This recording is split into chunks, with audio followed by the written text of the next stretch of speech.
Na mimi nimefurahi sana. Order. Mimi nimefurahi sana Mr. Speaker kwa ile kitu ilifanyika wale Kalau. Na Mr. Speaker, mimi niliwaambia tu jana vizuri.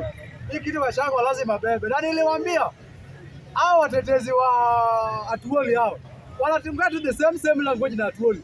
Wenye Atuoli walituambia tu Raila amechukua hii mapema. Jana pia walikuwa wanatangaza tu hii tumechukua mapema asubuhi. Ikifika saa moja wakiangalia result eti lazima Ruto hawezi kubali huyo wa UCP atangazwe. Sasa mimi nauliza, Ruto ni Mkenya ama Ruto ni wa Kenya?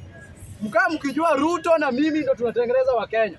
Sasa huwezi niambie eti Ruto hawezi kubali mtu wa DCP akishinda atangazwe. Lazima tu atangazwe, na hiyo ndio ilifanyika. Ya pili, Mr. Speaker, mimi nashukuru Gachagua tena. Gachagua amesimama imara, amefanya mambo zake ikaenda sawa. Na hii sasa imeprove watu wa Kenya tu one time ni real.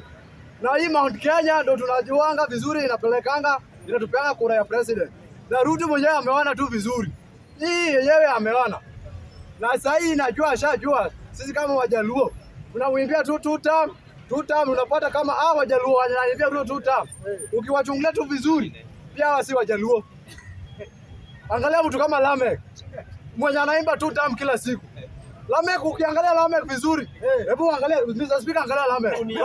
Lamek anakaa Mjaluo na anasema mara sijui mara Gachagua hawezi, Gachagua si Mkenya. Lamek ni Mkongo ukimwangalia vizuri.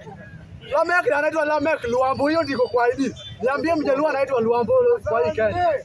Sasa hao wenye wanapiga Gachagua hawa si wa Kenya. Hawa ni wale wenye walikuja kuimba rumba hapa wakabaki huku. Ukiangalia mtu kama Steve Jakadala ni mtizeni.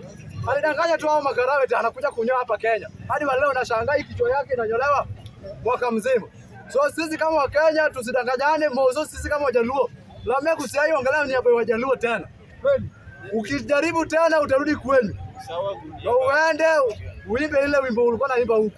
So sisi kama Wajaluo original tunasema Ruto, hii ni funzo umepata huko. Sasa wewe fanya hivi. Zile gas zote jaribu utoe huko. Na kuanzia kesho tafuta chief area.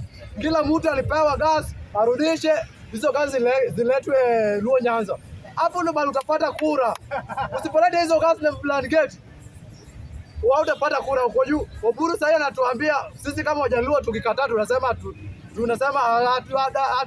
wadagi. Wadagi mara ngwa bwana.